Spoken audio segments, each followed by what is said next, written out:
It's been a while since we did one of these discussions.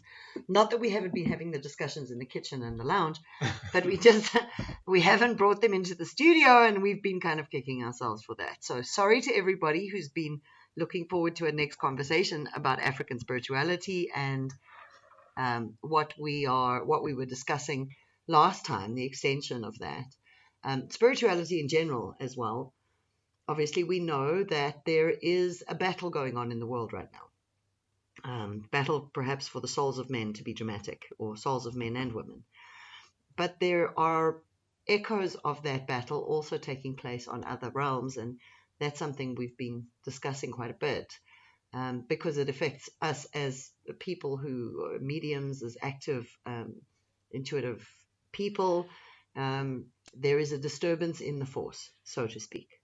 And as you get through onto the healing of these disturbances, we have to recognize that while people are in need of healing themselves, a lot of the task of our healing and our guidance is by the construct of the universe, by how everything is created, is up to our guides, ancestors, the people who follow us. I call them generally fairies because it's a nice name that people don't get strung out about.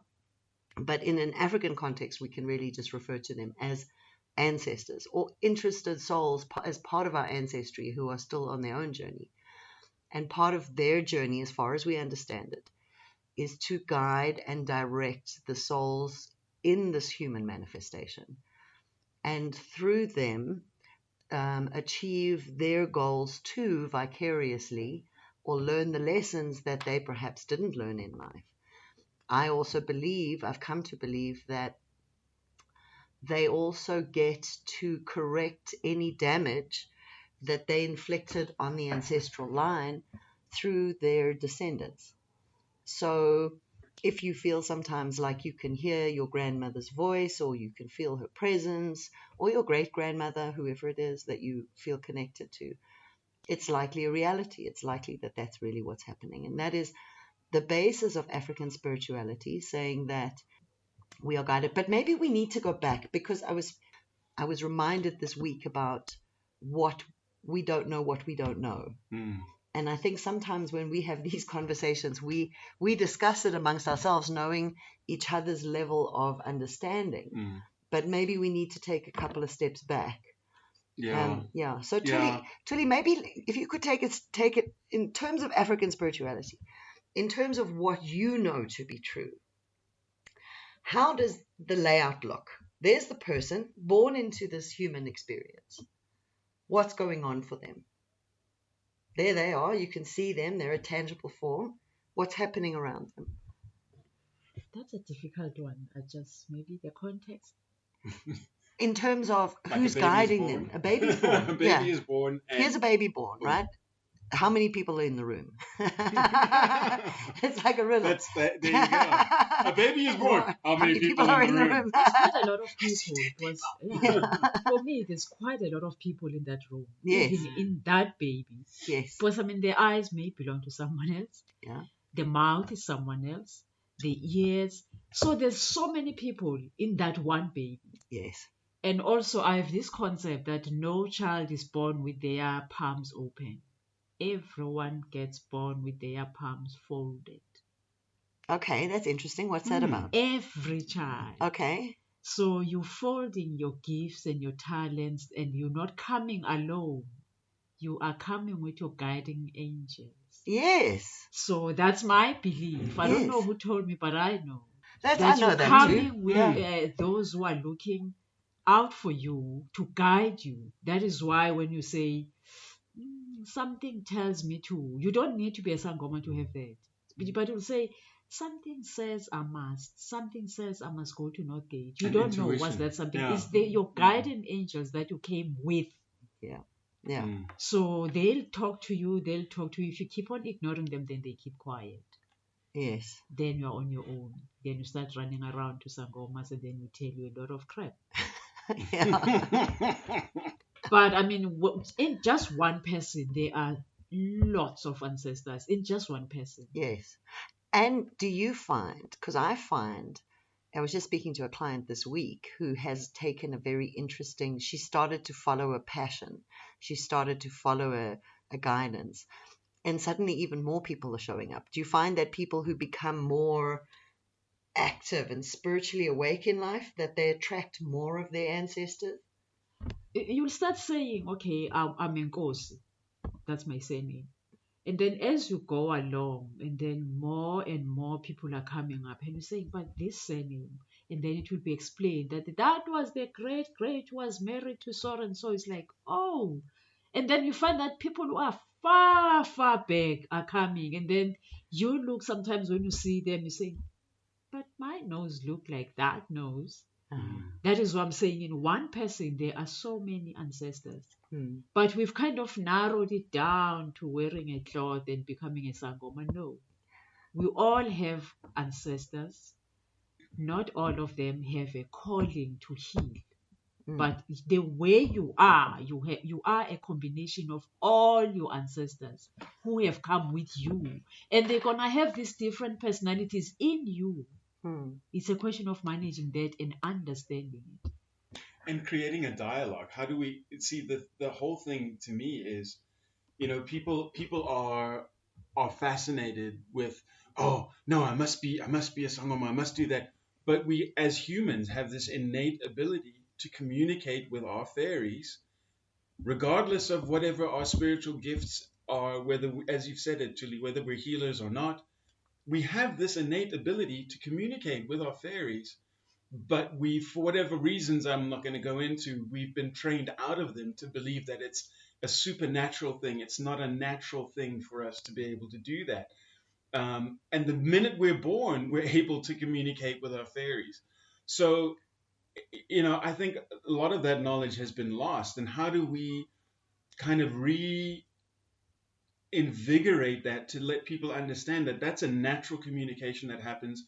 It's an intuition, it's a feeling, it's a thought, and you can actually develop that into a communication. But where do people actually start? Because there's a lot of nonsense. I mean, I was, okay, sidebar. I was in a petrol station, I was getting something, and I was watching these two ladies watch this video about they must now get money, and they must do this, and they must do that, and they must do all these other things.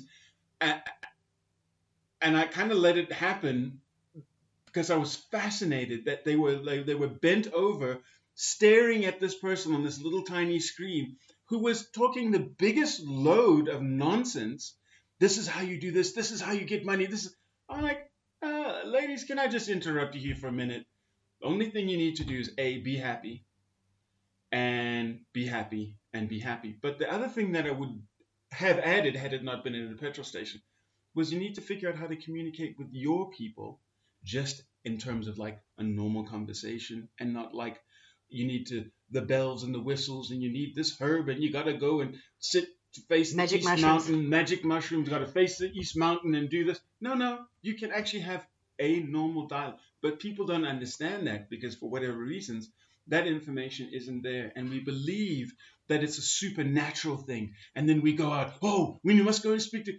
But when you go out and you speak to somebody, you don't know that they're connected to something good or not because you haven't developed your own discernment. You don't understand the means of communication. So you're running to something, you're already bamboozled from day one, and then you just start falling into the ever cascading thing of what's going on here. But we can all start at the beginning and start with the communication with our fairies and start working on our discernment from there.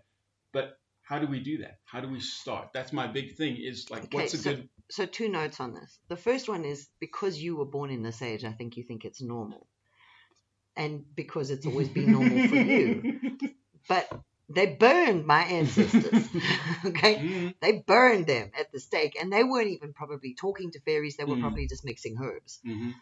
So I think in this age, yes, the momentum of the growth of mankind is such that now the weight of trauma in our ancestral lines is such that more and more intuitive, empathic people are being born into the roles of healers, because not necessarily healers of other people, but healers in the sense of finding healing for their line, for whatever's broken in their ancestral line and for themselves. So, which is so critical to I mean, that's like it snapped. That's it, you know. But it wasn't even 100 years ago. It wasn't normal. So what Tuli was saying about people getting this impulse as soon as they know they have as soon as they're aware of their extrasensory ability, they think now that they need to go and attend a school and, you know. No, they think they need to go to Asa, but I mean, taking it back also. You know, when I grew up, you didn't meet a Sangoma at least for 3 months. I mean, we didn't see so many Sangomas. So this thing of like, oh, ancestors are coming back, it's a whole lot of crap. That I mean, ancestors now one day I think, no. Okay. No. You know, in the olden days, and how my grandfather used to say this, and my grandma, in the olden days, in the family, having dreams was normal. Talking to ancestors was normal, because you'll just wake up and say, you know, for everybody. Someone said I must just brew Mkomboti. And the family will brew Mkomboti, and they'll do that. They won't need a Sangoma for that. Yeah. They will know stuff in the family. Wow. Because they were told stuff in the family. Yes. By their own ancestors. The only time they will go to someone, they will say, so and so came in a dream and said, let's go check this. And they will go to someone and say, we have come to check 1, 2, 3. Or given in one of my ancestors told me the other time, said they used to take a train and go and deliver a message to a family. Yes. To say, I'm told in this family this and this and this and that. And they will heal it, and they'll go back into a train with a chicken or vegetables and go back home. They have delivered the message. So we call it uktonga, to dream. That is why we call all the dearly departed amatongo. Because you go to sleep and you dream and you have visions. You just know. So now we're thinking this is like magic. This is something that never happened. It was there. But now some of us have decided to like monopolize that and make it like some sort of a company. I decide to say, I'm going to mess with with everyone's dream. You're going to come to me, and I'm going to interpret them the way I want. And I'm not going to tell you everything, and you're going to depend on me. Meanwhile, that was each and every family. Everyone wake up knowing that, okay, so-and-so will tell us if there's something wrong. And those people were not even Sangomas. I'm just wondering how. So we understand that after World War II, fluoride was introduced into the water of the world. So different countries by degrees took fluoride and they dump it into the water in South Africa as well. And fluoride interferes with our pineal gland. So do you think maybe also a lot of people who would normally, on a normal lifespan, have dreams, like you say, are now cut off from those dreams because of the chemical nonsense that's being introduced into the water? It's not only the chemical, it's just like a lot of the food that we eat, the way we conduct ourselves, the disrespect we have for humanity, all that put together, they cannot reach us, they cannot talk to us. Because that's the other part we don't seem to understand, that our ancestors are holy. It's not like some dirty little scruff people. They're holy. Those who need to communicate good things, not the bad ones. So the food that we eat, it keeps us away from them. The way we like treat humanity, the way we treat God's creation. That is why they respected stones.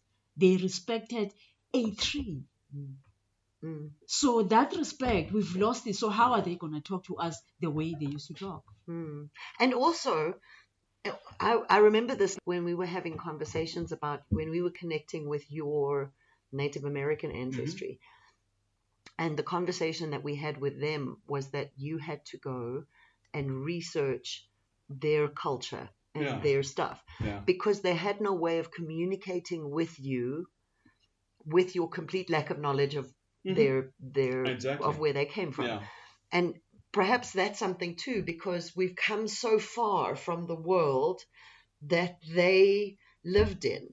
It's almost like they're living. We they're no from longer such speak the same visual language Yeah, as we used to. Yes, so they can't show you something and you understand what it is, or they can't communicate as in the same way because their experience of life, their connection to life was so different to people today. Their desires were different. They longed for a good, noble, wholesome life, and kids today want BMWs and strange other stuff. Again, that's where you go wrong, thinking if you connect to ancestors is to get something. Yeah. I'll get my You're new going iPhone. to ask for something. Yeah. No, I mean, these are your family members. Yeah. You sit down with them, you just talk about stuff. Yeah.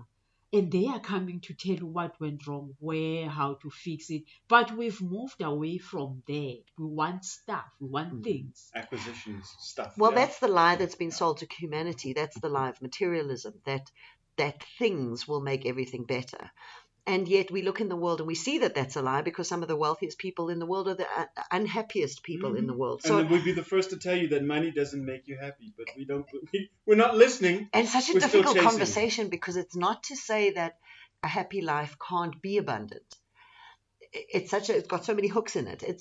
You can have a happy, abundant life and receive all of it as long as you don't hook your happiness onto the material things. In other words, if you could be happy with the material things and without them, then you could probably accumulate all these material things. Happiness should not be conditional on anything. Yeah. Happiness should just be a choice. Unconditional, yeah. It should be a choice. So one of the things that I learned through my journey is, going through the pharmaceutical path and then jumping off that burning moving ship. train. Yeah, jumping off that starship.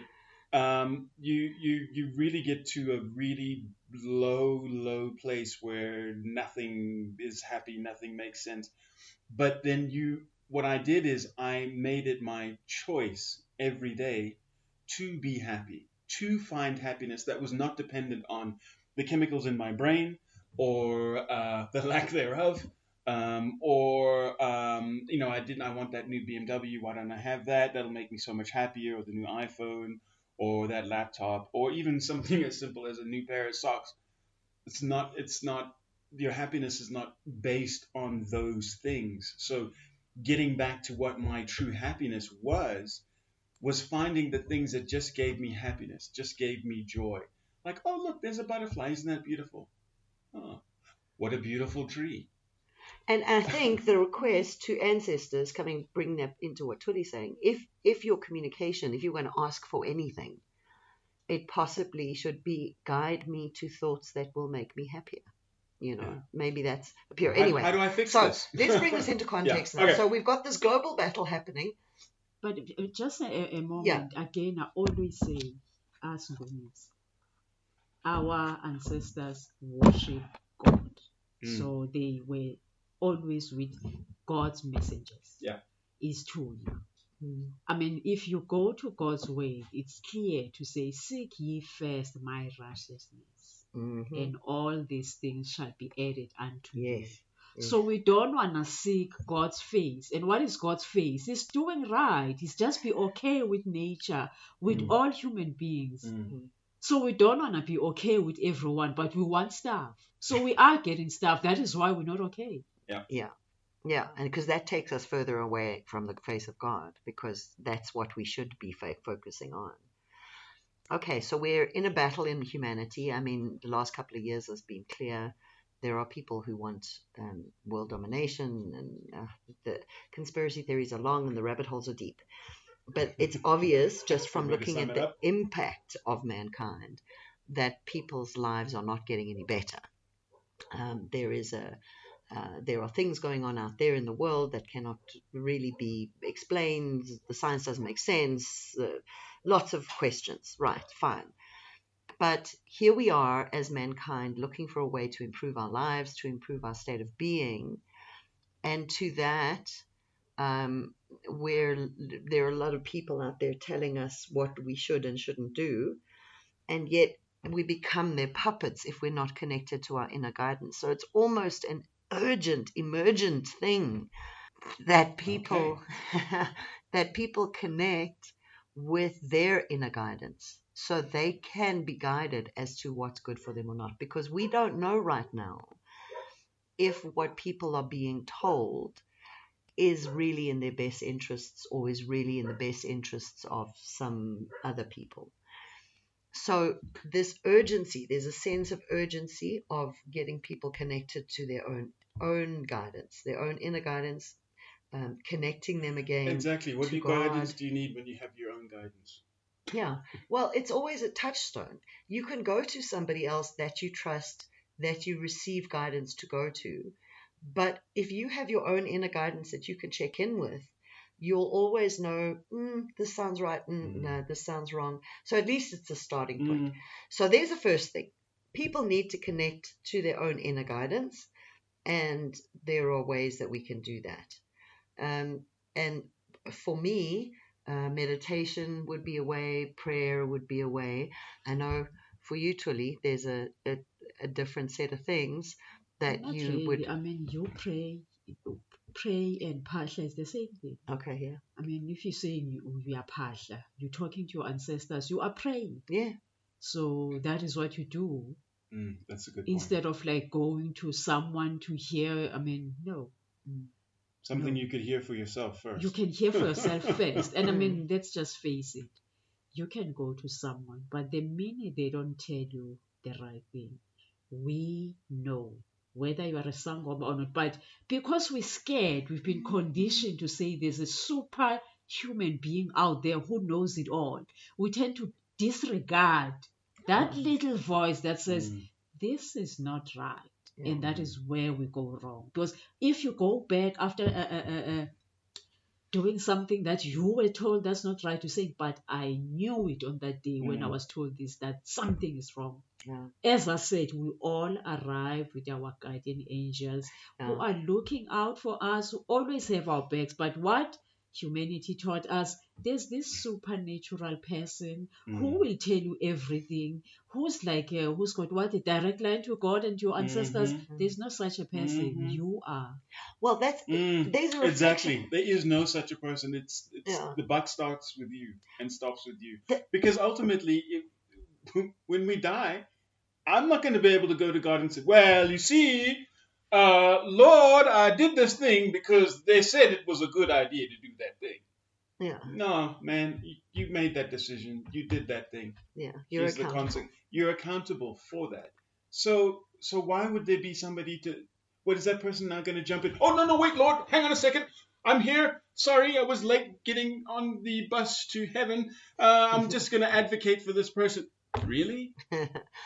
No.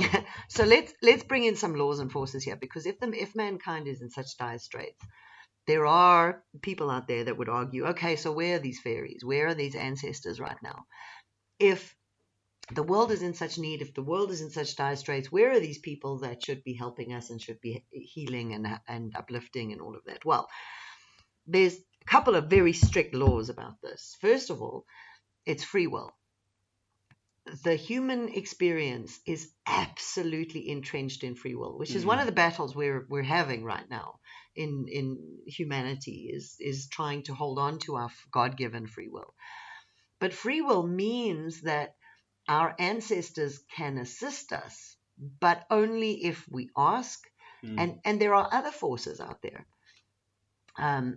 What I, within my understanding, refer to as the concourse, which are the very evolved souls, the souls which are closest to God. That we call them the concourse, and the concourse even stand ready to assist, and they stand. It's almost like we had this experience recently when we did a healing, where the concourse arrived. I mean, it was honestly, I just thought maybe one would show up. You know, it didn't feel like a huge, monumental, life-changing matter, but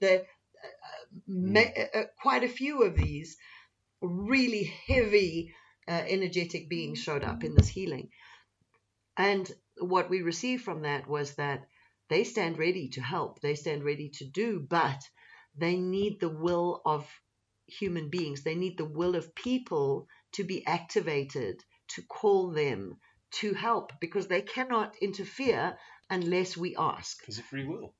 So we have this confluence of so many different things. We have human beings living lives. We really need the help of our ancestors, but we're cut off from them because of what we eat, what we do, we're not. The indoctrinations that we've been subject to, yeah, and all that all of other, that. so many things. Then we've got ancestors who are there, willing, able, wanting to help, and they can't get through to us until we're open to it. Then we've got the concourse even. They're willing to help us, but they need our will in order to invoke them. So really, we're standing in South Africa at this point in time where our people need healing and our ancestors need healing. I mean, they need healing too. And the concourse stands ready to act on all of that, but we need to activate them with our prayers and with our requests. You mean God's just going to come down and make everything better without us asking, and then we could just gently turn around and say, "Oh, that was nice, Lord, thanks. About that BMW." Exactly. So there's battles going on. People hate this when Sangoma is saying it. In fact, I even hate the name Sangoma. I'll invent a name that people should call me by. Again, me, I have my grandfather's Bible. And I will quote it whether you like it or not, because it's my grandfather's. And I like it, and that's the inheritance I have, so live with it. God created us all. Yes. But even God who created us, there's a verse that says, I'm standing by the door, knocking. If someone hears my voice and open, I will enter. He doesn't force anyone. But if you call him, he stands up and he comes in and he asks. So what we're missing is the asking, because we think someone else must ask for us. Again, now when you say, Makosi, please pray for me, I say, but are you beefing with God? I mean, why don't you talk to him? I mean, we're not on speaking terms with God. Because we don't know that we can ask God and say, this is the issue, and he will stand. Boss is there. He's waiting for you to ask him. And whether he helps, well, he will always help directly, but I always think of the concourse and the ancestors and everyone else as like the digits, the hands, the fingers, the arms of God. Of course, he's going to delegate, but someone will show up to help, whether what level of energetic being is appropriate to your issue. But in that way, when we ask as well, how can I put this? It's like if I have a conversation with God and I say, please God, can you help me with this small Nyana issue I have with this thing here? Now, maybe it's not worthy of his direct attention, but maybe he will empower one of my fairies to come and help with this issue. And in doing so, the attention of God is on that person, which then empowers them and uplifts them too.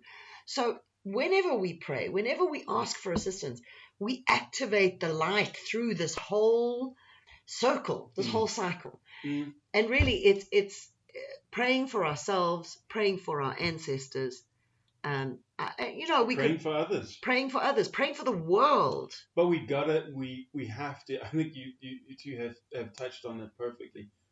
We have to open our mouths and start that conversation and start that dialogue and stop expecting somebody to step in, supernatural or otherwise, to do it for us. They're waiting for us to open our mouths, our hearts, our minds, our souls, and everything, and say, hey, help! But we wait and we defer. And it becomes confusing, So we've just had some good news, which was on the 11th of December, the new Zulu king was coronated, which is fantastic news for the Zulu nation. Absolutely. And if people want to, they could pray for the king, because the king needs guidance. He needs all his healing of him and his ancestors and all of this. That would be a great prayer too. Any kings, any uplines, if you like, any leaders, we can pray for them. And then hopefully that'll help our world too. But as we were saying, there are so many forces, good light forces out there who are ready and willing to come into the assistance of mankind, But they need the asking. They have been put in place. So between us and God, there are so many faculties that have been put in place to assist us. The thing is, we are so twisted in our mind that we think if we open our mouth, why does God himself not come down here? Oh, sweet Lord, please don't. We wouldn't make it. We'd just explode, But we're so conditioned that we kind of expect a Michael Bay moment to happen. When you get down on your knees and pray to the Lord, the clouds will open and, hey. And how about this other idea, Tuli, about people praying to other things? I don't even want to go there. It's a Sunday. I like that. Yeah, it's a Sunday. I don't even want to go there. Because with Sangomas, the first thing that they will indoctrinate with is to move you away from God. As if there is some little nyana God who created people like us. Because there's only one God who created the very same ancestors you are hearing. Yep. The very same God who sent the messengers who are helping you. But the first thing they will do is to move you away from God. To pray to some little nyana God somewhere, give some funny names. I refuse. Yeah.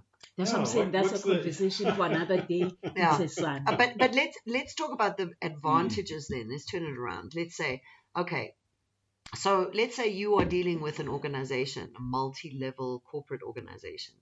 And if you had a hotline to the CEO of that organization and something went wrong with your product or something, and if you could phone the CEO, he might not come out himself and fix your whatever, but he would delegate, he would send somebody else, right?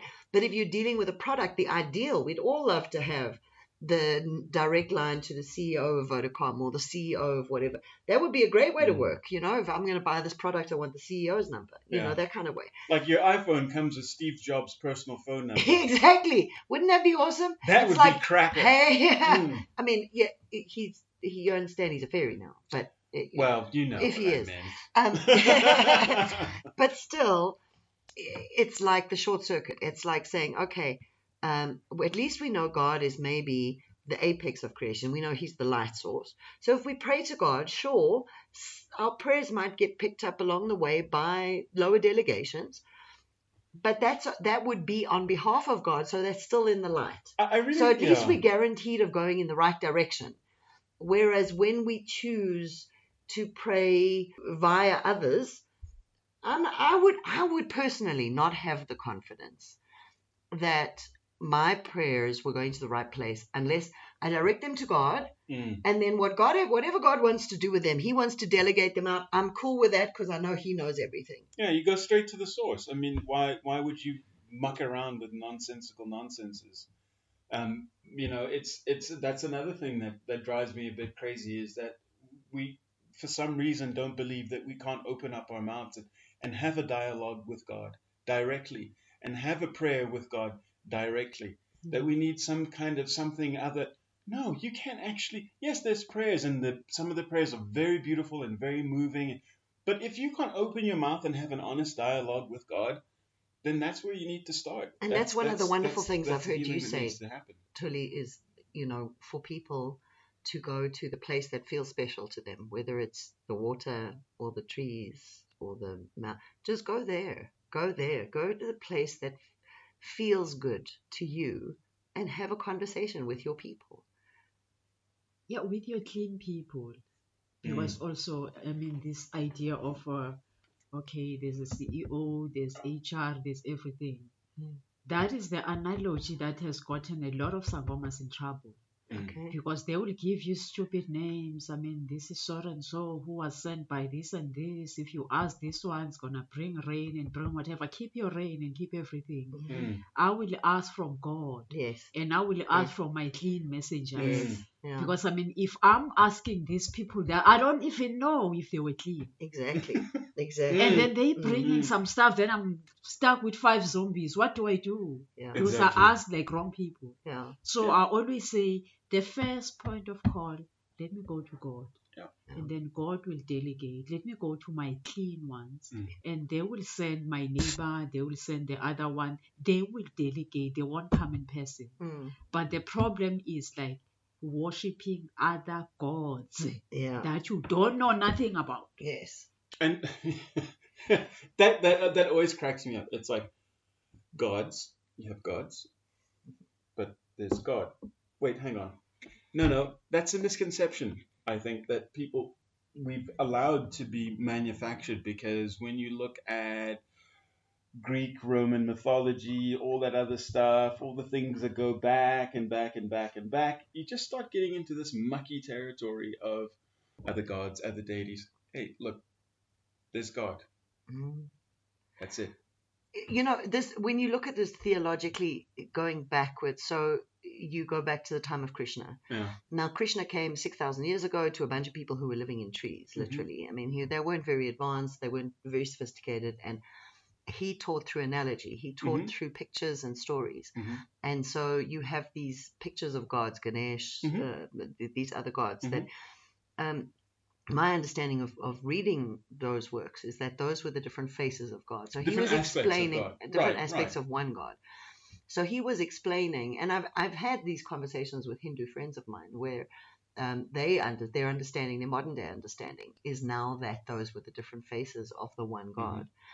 But in other parts of the world, that kind of got a bit screwy. That now we create different gods for different things. I understand my ancestry through the pagan ancestry back. You can understand it as a part of the evolution of mankind.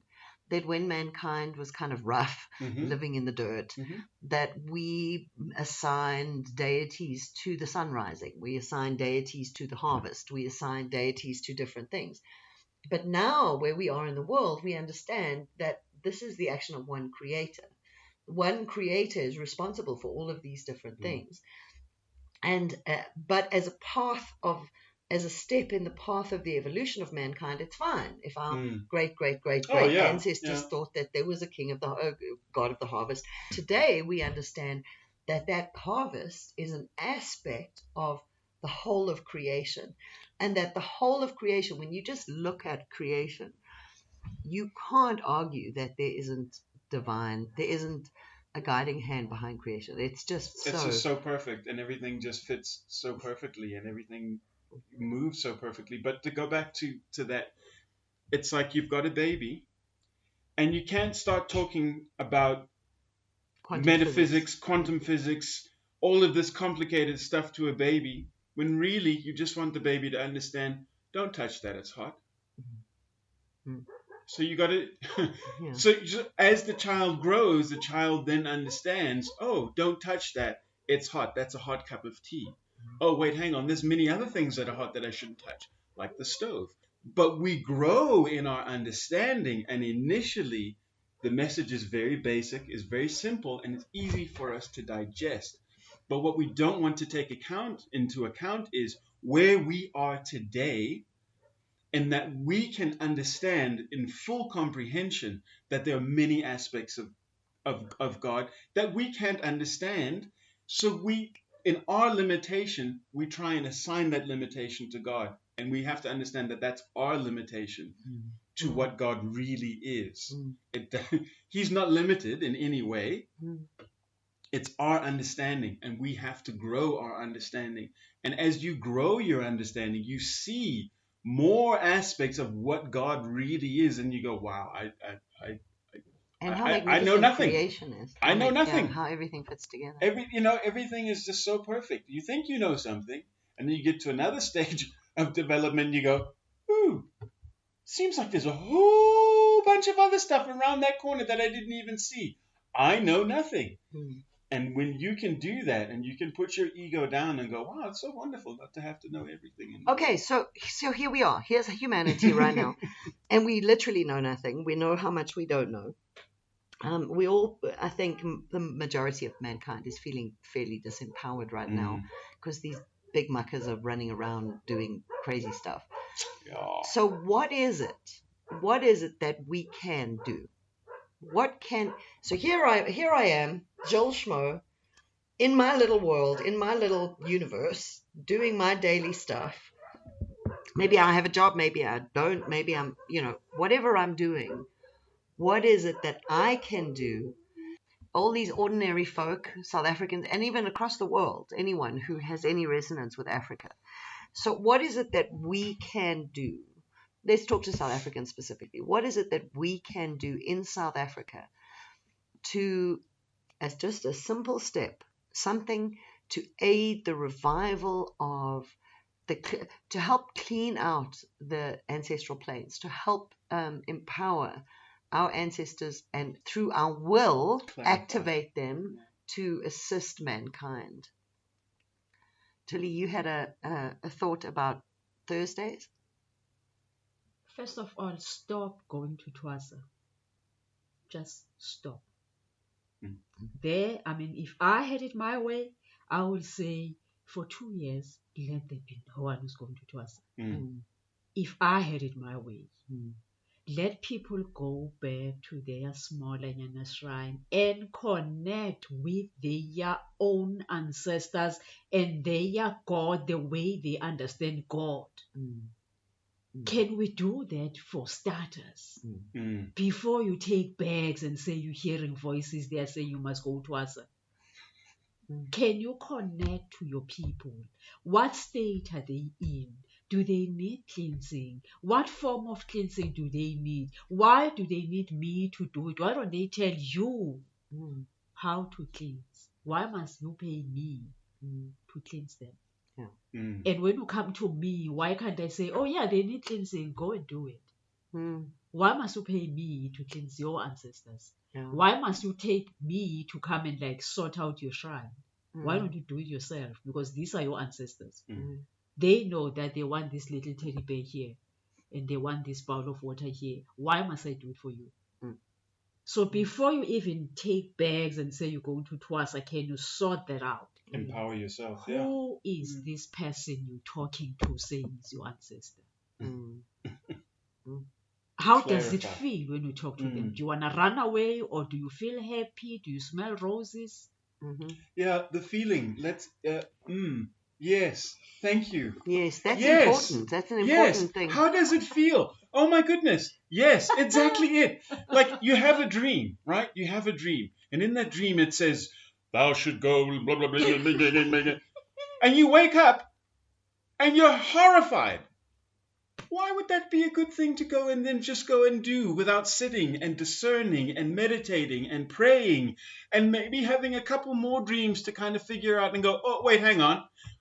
It felt bad because it was the wrong thing.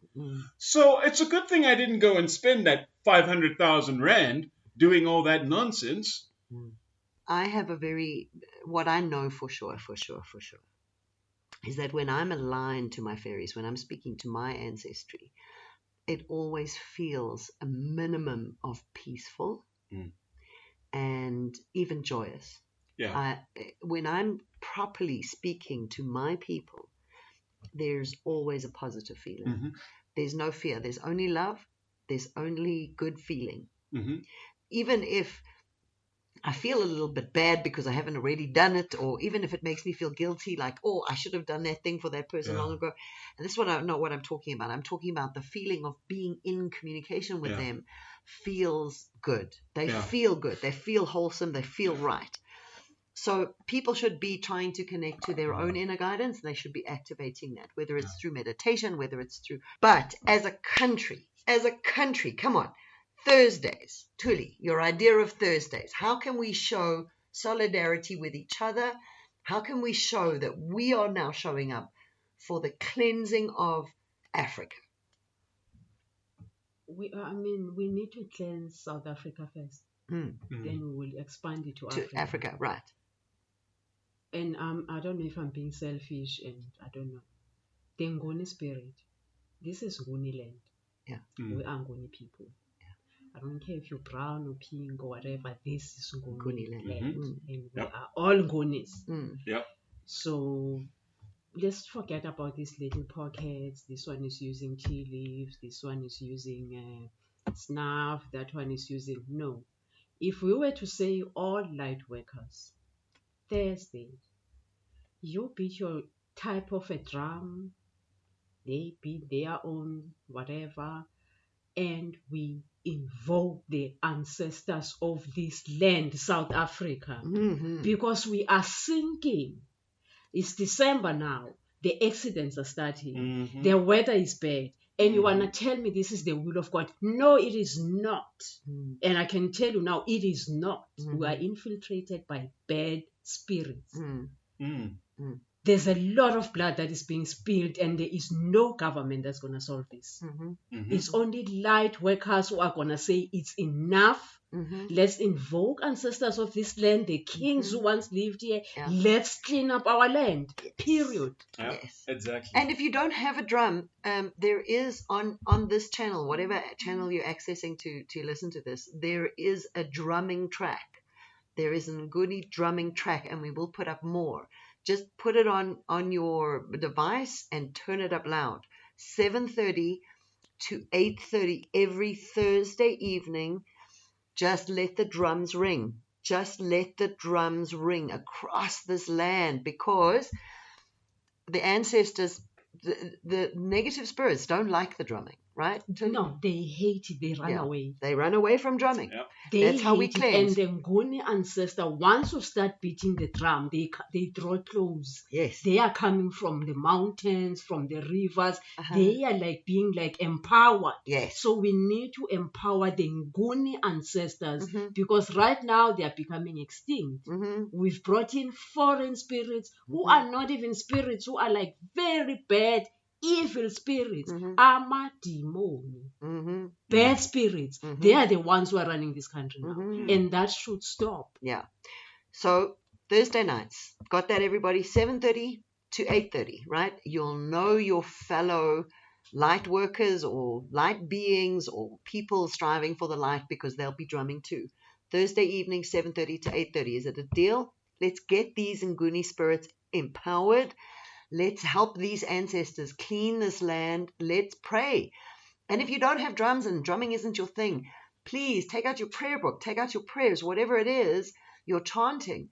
Go outside, sit in the garden, chant, pray. 7:30 to 8:30, whatever your denomination, whatever your background, whatever your history, however you see this. We want to bring God into this. We want to bring God into this land. We want to revive and empower the spirits of the leaders of this land that are on the other side, that only wish good for this land. So 7:30 to 8:30 Thursday nights. I hope we'll hear you from here. Mm. Yeah. Okay. Good. Excellent. Deal. So let's see how far we get with this. Tell your neighbors. Tell your friends. Speak to everybody on the taxi. Tell everybody you know. Please. Drumming 7:30 to 8:30. Or they can access the drumming track on these channels. And let's just bring these drums out. Let's clean this country. Let's just really empower our ancestry, our fairies. Let's make sure that we banish any negative intent from this land. We don't need to focus on it to do it. All we need to do is empower the good spirits of this land. Focus on the positivity. Focus on it. Yeah, bring God into your day. Bring God into the present. Yeah. By either invoking God through prayer, or helping your ancestors and empowering them to bring only positive And things. here's a quick cheat, because I know in these times it's so hard. Sometimes you want to pray, but we get so tied up in what prayer is and how to pray.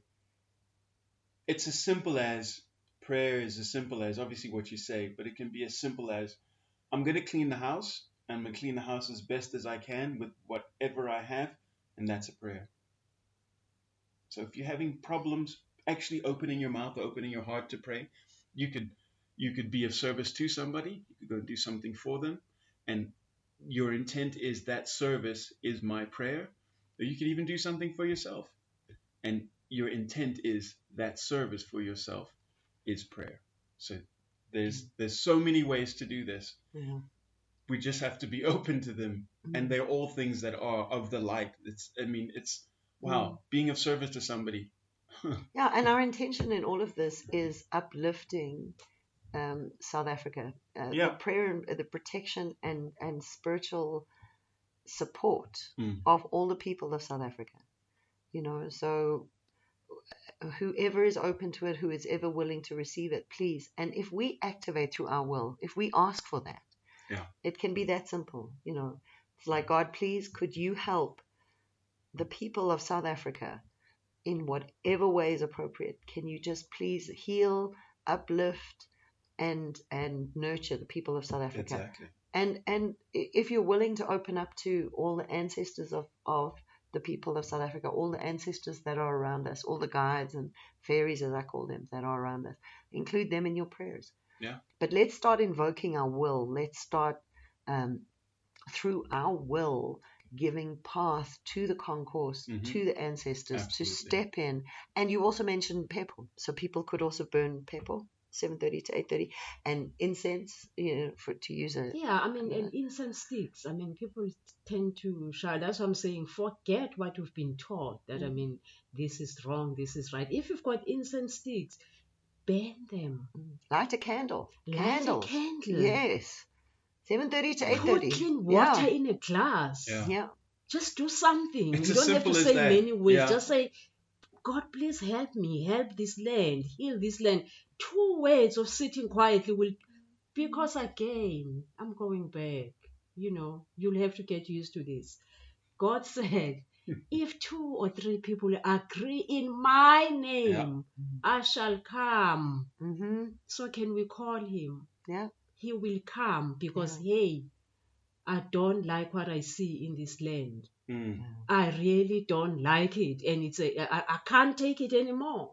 I can't. Mm. So we need to get the light going, guys. Yeah. Okay. So candle it up, incense it up, get those drums going, get those prayers flying.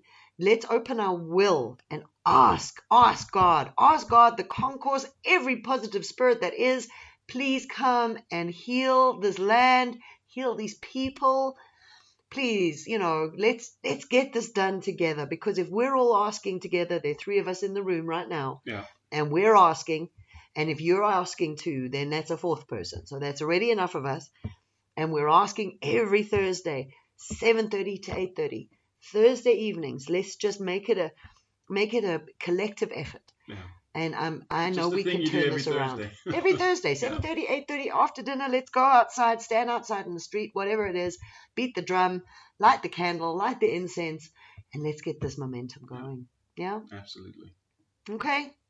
Thank you, people. Yay! We'll see you again next time. Sending love wherever it's needed.